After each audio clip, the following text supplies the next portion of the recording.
اب ہم بات کریں گے علم حدیث کے حوالے سے۔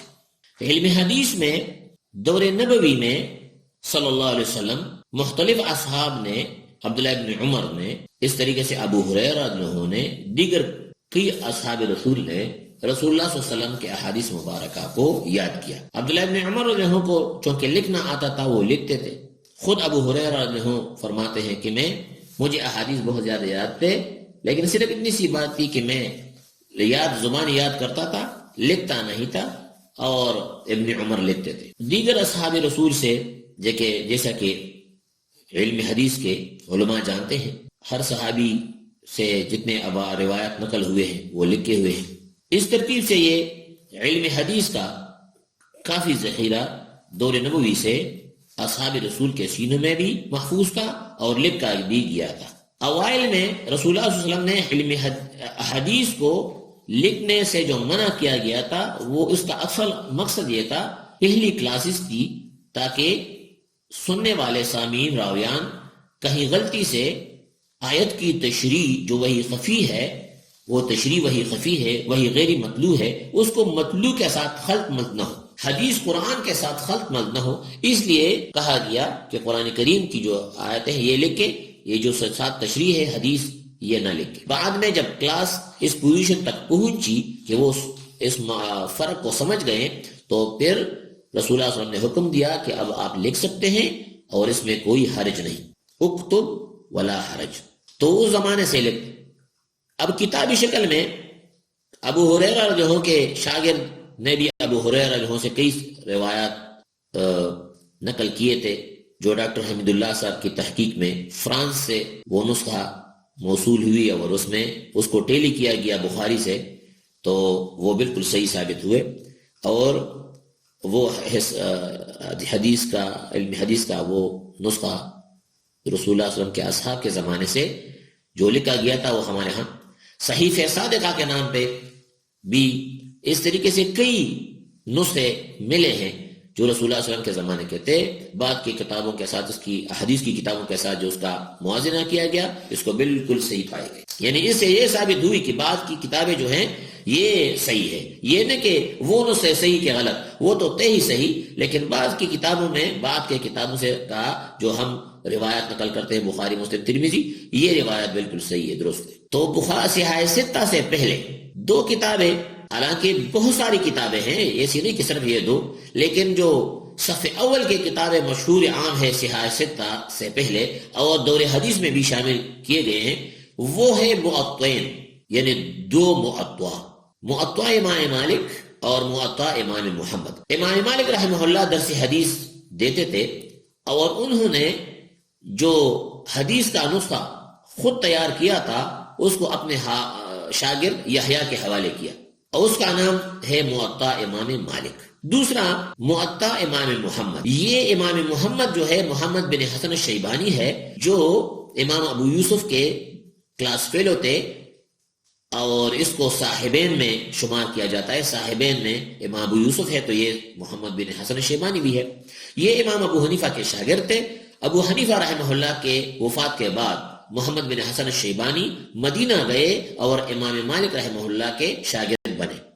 امام مالک رحمہ اللہ سے اس نے جتنی حدیثیں روایت کی اس کو بھی جمع کیا، ساتھ جو انہوں نے ابو حنیفہ رحمہ اللہ سے اور اپنے دوست اور شیخ یعنی امام ابو یوسف امام محمد بن حسن کے دوست بھی تھے، کلاس فیلو بھی تھے، اس نسبت سے کہ دونوں ابو حنیفہ رحمہ اللہ کے شاگرد تھے، اور یہ امام محمد کے استاد بھی ہے، یہ ابو یوسف شیخ ہے۔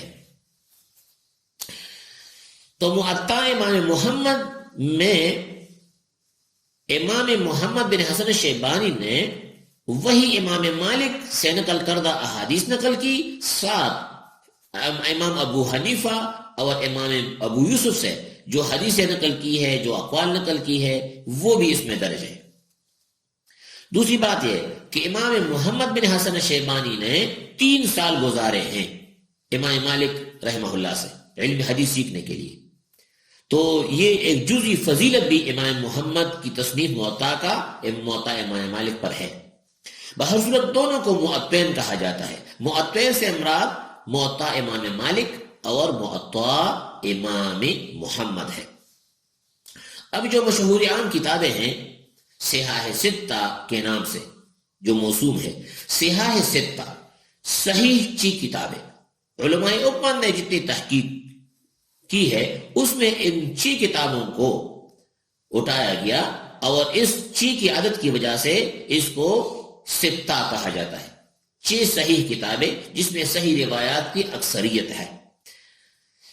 ویسے صحیحین امام بخاری اور امام مسلم کی تصنیف، بخاری اور مسلم کو تو یہ مقام حاصل ہی ہے، لیکن صحاح ستہ میں ان 2 کے ساتھ 4 کتابوں کا اضافہ بھی کیا گیا ہے۔ صحاح ستہ سے مراد علم حدیث پر لکھے گئے 6 معتبر کتابیں۔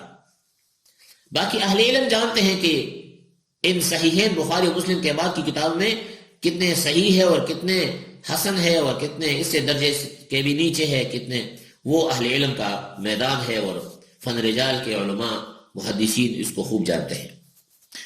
تو صحاح ستہ سے مراد علم حدیث کے 6 کتابیں ہیں۔ پہلا اس میں ہے بخاری، یہ محمد بن اسماعیل البخاری کی تصنیف ہے، بخاری جو بخاری پہ مشہور ہے، بخاری کے نام سے امام صحیح بخاری۔ دوسرا ہے صحاح ستہ کی کتاب صحیح مسلم، یہ امام مسلم کی کتاب ہے علم حدیث پہ۔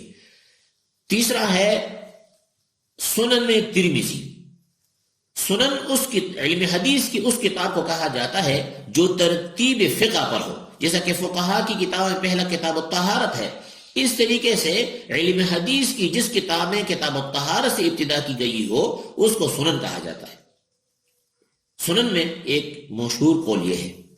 سنن ترمذی جو ہے یہ حدیث کی کتاب ہے ابو عیسیٰ ترمذی کی، جو محمد اس کا نام تھا، ابو عیسیٰ کنیت تھی اس عالم کا، انہوں نے جامع یا سنن دونوں نام اس کے لیے استعمال ہوئے ہیں، سنن ترمذی۔ یہ علم حدیث صحاح ستہ میں سے تیسری کتاب ہے۔ پہلا نمبر پہ بخاری شریف، دوسرے نمبر پہ مسلم، تیسرے نمبر پہ ترمذی، چوتھے نمبر پہ ابو داؤد۔ ابو داؤد، سنن ابو داؤد جو ہے یہ علم حدیث کی کتاب ہے، اس کا اپنا ایک انداز ہے۔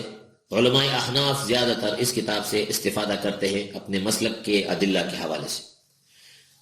5ویں کتاب ہے سنن النسائی۔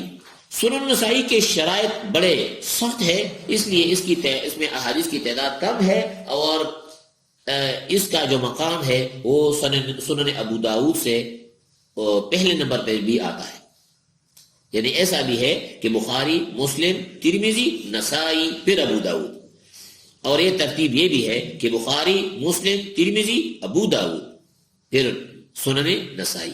یہ امام نسائی کی ہے، یہ 5ویں کتاب ہے۔ 6ٹی صحاح ستہ میں آخری کتاب سنن ابن ماجہ۔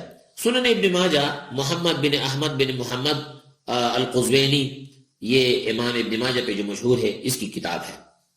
یہ 6 کتابیں علم حدیث پہ، یہ 6 کتابیں صحاح ستہ کہلاتے ہیں، اور معطل وہ 2 کتابیں جو ان صحاح ستہ سے پہلے لکھی گئی ہے، اور وہ ہے امام مالک رحمہ اللہ کا نقل کردہ اور اس سے روایت کردہ علم حدیث کی کتاب موطا امام مالک، اور دوسرا امام مالک کا علم حدیث میں شاگرد امام محمد بن حسن شیبانی کا نقل کردہ روایات امام مالک سے، اور اس کا نام رکھا گیا ہے موطا امام محمد۔